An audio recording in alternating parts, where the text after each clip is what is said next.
I remember the first time I set up a resin printer years ago and waited 12 hours for a simple prototype. Last week, I loaded a complex engine manifold design into the Formlabs Form 4, and it was sitting on the build plate before I finished my second cup of coffee. The sheer speed of this machine caught me off guard because it completely changes how I approach a workday. I no longer have to plan my entire schedule around a single print cycle.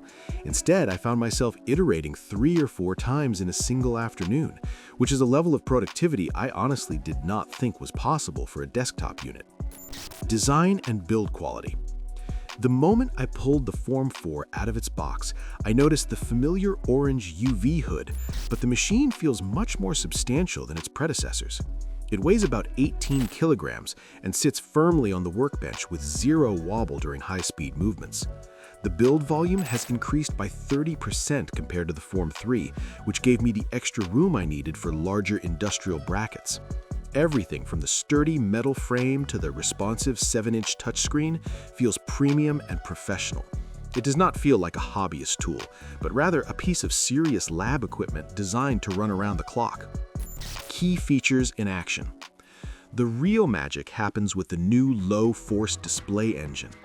Unlike the older laser-based systems that trace every line, this unit uses a powerful LED backlight to cure entire layers at once. I was particularly impressed by the new resin handling system that fills the tank 5 to 10 times faster than before.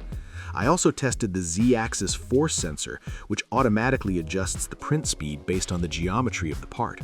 This meant that when I printed delicate, thin-walled structures, the printer slowed down just enough to preserve the detail without me having to manually tweak any complicated settings in the software. Performance and daily reality. In my daily testing, the Form 4 hit speeds of nearly 100 millimeters per hour with the fast model resin. I successfully printed a batch of 10 dental models in under 20 minutes, which is a staggering improvement over previous generations. The reliability is where it truly shines, because I encountered 0 failures across 30 consecutive prints. The surface finish is remarkably smooth, and even though the technical pixel size is 50 microns, the software uses clever anti-aliasing that makes the layers almost invisible to the naked eye. It creates parts that look and feel like they were injection molded rather than printed in a garage. Limitations and trade-offs. While the performance is top tier, there are some real-world frustrations to consider before you dive in. The machine is still a resin printer at heart, which means you're dealing with sticky liquids and the constant need for isopropyl alcohol washes. I found the lack of a built-in carbon filtration system disappointing, because the fumes can become quite noticeable in a small office without dedicated ventilation. Additionally, the move to a 50-micron XY resolution is technically a step back from the 25 microns on the Form 3, and it might bother those doing ultra-fine jewelry work despite the software improvements. You should also be aware that the open material mode requires an additional license fee, which might feel like a barrier if you prefer using third-party resins without extra costs. Final verdict. The Formlabs Form 4 is a powerhouse for anyone who treats 3D printing as a business rather than a hobby. You should buy this machine if you are an engineer or a designer who needs functional prototypes in hours rather than days, and you value a seamless ecosystem that just works. It's the perfect choice for professional environments where reliability and throughput are worth the $4,500 price tag. You should skip this printer if you're a hobbyist on a budget, or if your work requires the absolute highest resolution for tiny figurines where speed is not a priority. For the professional user, this is the most capable desktop resin printer I have tested to date. I skipped the traditional calibration ritual because this machine arrived ready to roll right out of the box. My first test print was a highly detailed 150mm miniature that finished in under 2 hours, which is a pace that used to be reserved for industrial machines. What surprised me most was how the active heating system kept the resin at a consistent 30 degrees Celsius despite my drafty garage environment, and this led to a 0% failure rate during my initial high-speed runs. Design and build quality. The M7 Pro feels like a significant step up from the plastic-heavy designs of the past. It sports a sturdy metal chassis that weighs nearly 13 kilograms, and this provides a rock-solid foundation that eliminates the Z-wobble often found in lighter competitors. I was particularly impressed by the laser-carved build plate, which has a distinct texture that grips the first layers without making them impossible to remove later. However, I found the choice of a traditional lift-off acrylic cover slightly disappointing compared to the hinged lids seen on recent Elegoo models. You still need a dedicated spot to place that large resin-coated hood every time you check a print. Key features in action. The standout feature for me is the L-Turbo 3.0 system paired with the 14K monochrome screen. In my testing, this combination produced crisp edges that are nearly indistinguishable from injection-molded parts. Another game changer is the autofill unit. I hooked up a 1 kilogram bottle, and the printer managed the resin levels autonomously throughout a massive 12-hour print session. Performance and daily reality. In daily use, the speed is the primary reason to choose this model. When using high-speed resin, I consistently hit vertical speeds of around 150 millimeters per hour without losing the fine details on my models. I noticed that the 10.1-inch screen provides plenty of real estate for batch printing armies of miniatures or large-scale architectural prototypes. The cooling fans and the resin pump do create a fair amount of noise, so I wouldn't recommend keeping this on a desk where you plan to take video calls. The connectivity via the Anycubic app worked well for me, and it allowed me to monitor progress from my kitchen while the printer worked in the basement. Limitations and trade-offs. No piece of tech is perfect, and the M7 Pro has its share of quirks. The resin pump system is fantastic for large prints, but it becomes a maintenance chore if you like to switch colors frequently. I found that cleaning the internal tubes requires a full flushing cycle with alcohol, and this adds extra steps to your workflow. I also encountered some frustration with the placement of the USB port on the side and the power cord on the left. This layout makes it awkward to line up multiple printers side by side in a cramped workspace.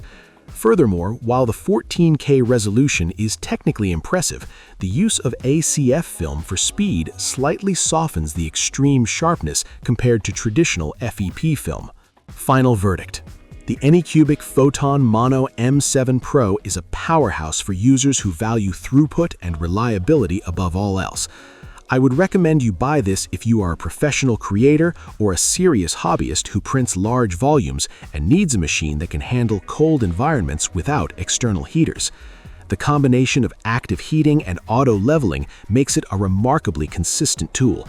However, you should skip this if you are a casual user who only prints once a month or if you prefer a silent workspace. The maintenance requirements for the pump system might outweigh the benefits for those who only do small, occasional jobs. I started by throwing a complex, highly detailed 10-inch dragon statue at it, the kind of print that usually makes me nervous about bed adhesion and suction forces. To my surprise, it didn't just survive, it finished hours faster than my old Saturn III. After dozens of follow-up prints, from tiny 28mm miniatures to functional mechanical parts, I've found that this machine isn't just a spec bump, it's a fundamental shift in how hobbyist resin printing feels. Design and build quality. Out of the box, the first thing you'll notice is the flip-up Vader-style hood. I cannot stress enough how much of a quality of life improvement this is over the traditional lift-off covers. No more looking for a clean spot on your workbench to set down a resin-smeared plastic box. The base is heavy, all metal, and feels incredibly stable during the high-speed movements of the new tilt mechanism. However, the design isn't without its quirks. While the build plate has a nice laser-etched texture for adhesion, the top of the plate is quite flat. Resin tends to pool there, and the large mounting block makes it a bit of a chore to wipe down without making a mess. Compared to the sleek, slanted designs of some Anycubic competitors, this feels a bit more industrial and less refined, but it's a trade-off I'm willing to make for the overall sturdiness. Key features in action. The real star of the show is the tilt release technology. On standard printers, the build plate pulls straight up, creating a suction effect that can rip models off their supports. Here, the entire resin vat tilts to one side to peel the layer away. In my testing, this allowed me to use much thinner supports than usual, which meant less cleanup and better surface finish on delicate parts. It also makes the printer incredibly fast. I was hitting speeds of nearly 150 millimeters an hour without a single delamination failure. Then there's the AI camera and mechanical sensor. On my fourth print, I intentionally left a small piece of cured resin in the tank to see if the residue detection worked. The machine felt the resistance, stopped immediately, and saved me from a cracked $400 LCD screen. The AI camera is a bit of a mixed bag, though. It's great for checking your print progress from your phone via Wi-Fi, but the failure detection only triggers once the print is high enough for the camera to see it, usually after the first 4 or 5 centimeters. If your print fails at the base, the camera won't tell you until an hour later. Performance and daily reality. In daily use, the auto leveling is a dream. I haven't touched a piece of leveling paper or a hex key since I unboxed it. I just poured in the resin, hit print, and it worked. The 12K or 16K on the newer revision monochrome screen produces details that are, quite frankly, overkill for most people. Even under a magnifying glass, the skin textures on my miniatures looked skin smooth with 0 visible layer lines. I tested this in a chilly 16 degrees Celsius garage, which is usually a recipe for resin failure. The integrated vat heating, available on the 16K Ultra version, was a lifesaver, keeping the resin at a consistent 30 degrees Celsius. It does take about 15 minutes to warm up before the print starts, but the reliability gain is worth the wait. It's significantly more consistent than the Anycubic Photon Mono M5S, which I found to be more finicky with its leveling-free system in cold weather. Limitations and trade-offs. The biggest trade-off here is the closed ecosystem for some features. The AI camera and remote monitoring currently only work smoothly within the Cheeto box environment. So, if you're a die-hard lychee slicer fan, you're going to lose out on some of the smart functionality. Also, the lack of a physical handle on the hinged lid is a baffling omission.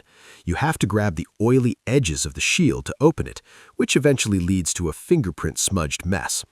Finally, the warp detection is far from perfect. It missed a minor corner lift on a flat base I was printing, though it caught a major support failure later on. Final verdict. The Elegoo Saturn 4 Ultra is currently the benchmark for mid-sized resin printers. It's the closest I've seen the industry get to a plug-and-play experience. Buy this if you want the fastest possible print speeds and are tired of the anxiety of manual leveling.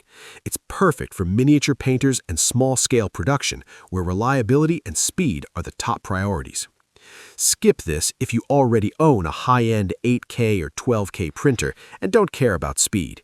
The jump in detail is marginal if you're coming from a Saturn III, and you might find the smart features more like nice-to-haves rather than essentials.